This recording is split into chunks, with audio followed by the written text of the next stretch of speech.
Bonjour à tous, comme je vous avais promis il y a quelques temps, je veux faire aujourd'hui une petite vidéo tuto pour savoir faire vos polas vous-même. Alors d'abord, qu'est-ce que c'est que les polas? Donc on sera avec Margot aujourd'hui. Les polas, c'est les photos brutes que les agences de mannequins faisaient dans les années 80-90.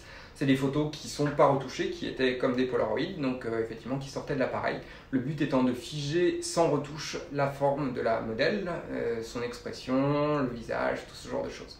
Donc aujourd'hui, c'est vraiment important parce que ce sont des photos comme des photos d'identité ou de photos brutes qui vont servir aux clients et à l'agence à vous proposer. Donc il y a les photos que vous faites qui sont jolies, avec plein de retouches s'il y a besoin ou pas, mais on veut avoir la matière première. Donc les Polaroids, c'est quelque chose de super important que vous devez avoir dans vos books. Donc aujourd'hui, on va aborder la préparation, comment faire vos polas vous-même et éviter des erreurs de prise de vue qui peuvent être compensées par n'importe qui le prendrait, donc même vous-même en mode selfie ou posé, ou par quelqu'un qui les prendrait. Donc c'est aussi valable un petit peu pour les photographes parce que je vois beaucoup d'erreurs qui sont faites à la prise de vue. Alors on va commencer, alors je suis obligé de couper pour remettre après à chaque fois, donc désolé. On va commencer par la lumière et la préparation. Donc là on a choisi un fond, un mur blanc avec du sol assez classique. Et si vous n'avez pas de lumière chez vous, vous avez au moins un halogène. L'idée c'est, si vous le faites taper sur le plafond, votre plafond est blanc, vous aurez une lumière un peu homogène, le but étant d'avoir quelque chose de vraiment le plus naturel possible. Aujourd'hui, on voit bien qu'il n'y a pas de lumière, j'ai une fenêtre qui est petite et qui est un peu loin, donc du coup, l'idée c'est juste une source de lumière, un halogène tapant sur le plafond, ça suffira largement pour éclairer la modèle de façon naturelle. Si tu peux juste tendre ton bras sur le côté. Non, non, ne bouge pas. Voilà. L'idée, vous voyez, l'ombre, même si elle est marquée, elle reste relativement douce. Et le but, c'est que ce soit justement le plus naturel possible. Donc, on va passer sur la partie prise de vue. Alors, on va d'abord parler de la préparation. Donc, la préparation, on en a discuté avec Margot avant de commencer. Il y a deux formes de polas, on va dire les polas civils, c'est-à-dire habillés avec un pantalon, des chaussures, un t-shirt. Le but est d'avoir en fait votre personnalité, votre morphologie générale et souvent aussi des polas en lingerie pour avoir la forme du corps le plus précisément possible parce que qui peut le plus peut le moins, donc sans aller dans l'extrême, un vêtement type lingerie va permettre de vraiment mieux évaluer votre morphologie générale. Dans le cas de Margot, nous avons discuté de plusieurs aspects, n'est-ce pas Margot? Oui, tout à fait. Alors déjà le choix, la base c'est on va dire un legging ou un pantalon de type jean bleu, ça suffit largement. Le bleu étant mieux qu'un jean noir, pourquoi? Parce qu'en fait il va marquer quand même l'ombre et la forme qu'il va y avoir sur la jambe. Ensuite le bleu se compense avec la couleur de la peau.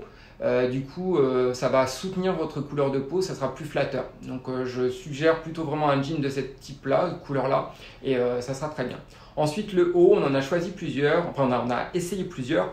Et là, en fait, comme on sait qu'on va faire deux versions, une version en lingerie et une version en civil, on a choisi de diversifier finalement le rendu et de prendre un t-shirt noir parce qu'on va faire de la lingerie qui sera plutôt grise, donc un peu plus clair que ce qu'on va prendre là-dessus.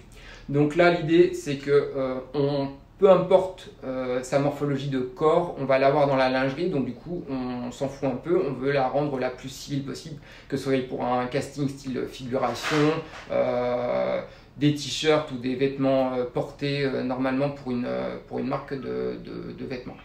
Donc là, on a choisi du noir. On aurait pu prendre du blanc.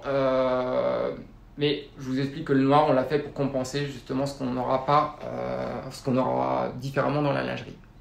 Voilà, alors on passe vraiment dans le cœur du sujet, c'est-à-dire le cadrage et les trucs et astuces à utiliser avec le téléphone.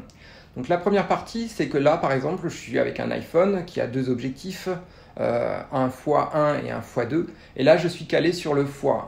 Beaucoup de gens prennent en fait les polas en faisant ça.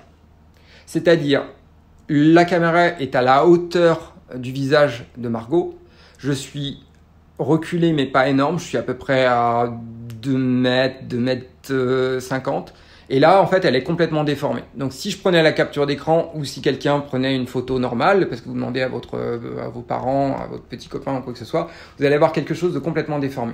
Déjà, regardez la différence entre rester avec l'appareil photo à la hauteur du visage et baisser.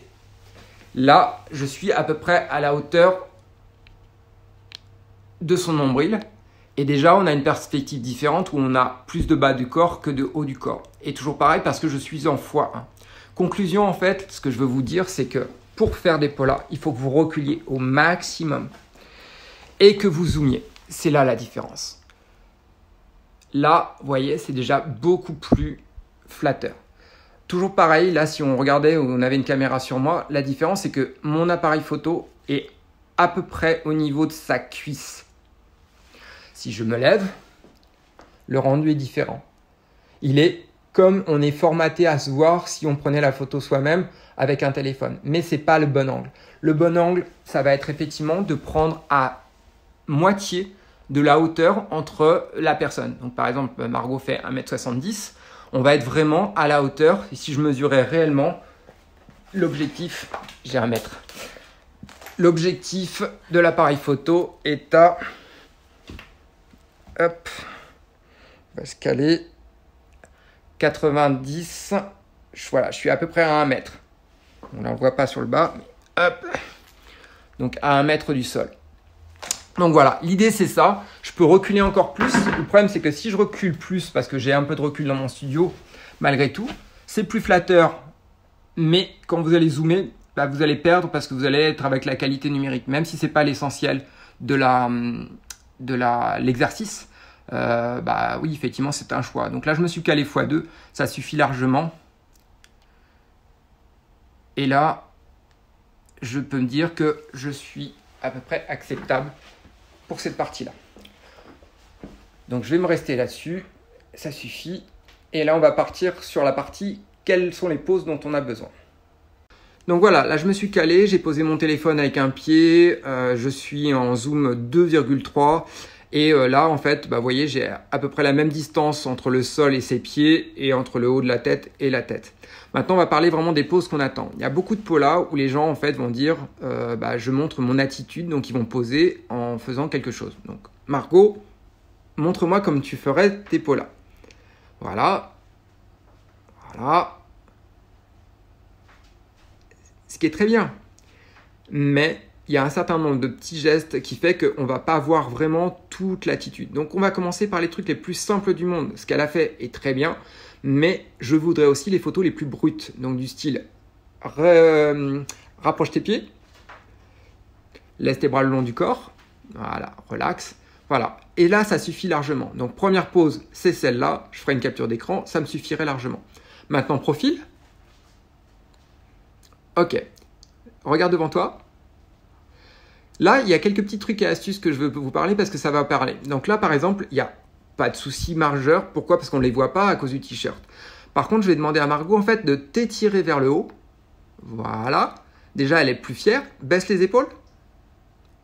Et là, elle est un petit peu cambrée. Donc, je peux lui demander de rétroverser un tout petit peu. C'est pas rentrer le ventre parce que si elle rentre le ventre, elle va pas forcément. Mais vous voyez déjà la différence entre la première posture où elle était juste profil sans faire attention et maintenant. Là, c'est plus intéressant. Qu'est-ce qui est intéressant aussi dans cette partie-là? Bah, effectivement, cambrure du dos, ventre, profil du visage, même si on les refera après, finesse des bras. Et ensuite, bah, dans son cas, elle a des cheveux assez longs. Donc, on est intéressé de savoir jusqu'à où ils vont. Même pose maintenant de dos. Et le dos, effectivement, dans son cas, sert vraiment à montrer la longueur de ses cheveux. Là, tu continues à tourner, même moi dans l'autre profil. Voilà. Très bien. Détache juste un petit peu tes pouces. C'est-à-dire que, ouais, qu'on les voit. Voilà. Vous voyez, ça, c'est des petites astuces, mais en fait, il y a beaucoup de cas où les poses sont, entre guillemets, pas utilisables parce qu'on ne voit pas les pouces. Donc, pensez à laisser vos mains vraiment lâches. Tu peux revenir vers moi. Et là, effectivement, je peux te laisser varier juste parce que soit tu croises les jambes. Alors, ça, c'est une façon. Ouvre, non, garde ta jambe croisée comme tu faisais. Et ouvre juste ton genou. Voilà. Déjà, vous voyez, c'est un peu plus logique. Et là, tu peux faire quelque chose avec tes mains. Soit soutenir, soit tes poches. D'où l'avantage, effectivement, d'avoir des poches. Des fausses poches. C'est des fausses poches, pardon. Ben, on ne savait pas. Voilà. Une main sur la hanche. Juste pour faire. Et là, pensez à jouer avec, effectivement, les cheveux. Tu peux les balancer tous devant. Très bien. Ok, et un léger petit sourire Voilà, pour être positive. Voilà, très bien. Et penche un peu la tête. Voilà. La même chose avec ta jambe, donc ici, que tu ouvres pour la tendre. Voilà. Ça, c'est une deuxième pose possible. Non, non, tends-la complètement. Voilà, sur la pointe. Juste parce que on va pouvoir tourner. Et là, cette pointe de pied, celle-là, à droite, tourne-la un tout petit peu ici. Voilà. Là, tu vois, tu sens ta hanche, elle va être déboîtée, ça sera plus agréable. Donc, il y a ça. Les bras, tu peux les croiser aussi, c'est pas grave dans ce cas-là. Croise-les complètement. Voilà. Mets juste tes mains par-dessus, voilà. Et là, joue avec un peu tes épaules pour changer. Très bien. Remets tes pieds côte à côte, voilà. La même chose en ouvrant juste le genou. Non, celui-là. Ouvre, plie, plie, plie, plie. Et rabat un petit peu ton pied sous ton... Voilà. Alors, ça, c'est pas mal. Voilà, juste ça. Et ouvre ton genou. Parce que plus vous allez ouvrir le genou, et là, ta pointe, tu peux la dégager un petit peu pour soulager ta hanche.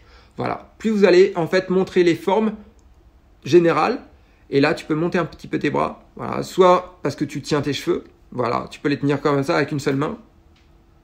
Voilà. Et tu peux laisser, voilà, une des mains. Voilà, parfait. Ça suffit largement. La même chose, tu me refais le profil. Donc là, en fait, l'idée, c'est que on refait les mêmes photos avec les cheveux semi-attachés. Le fait de tenir aussi les cheveux va l'occuper, donc c'est très bien aussi pour ça.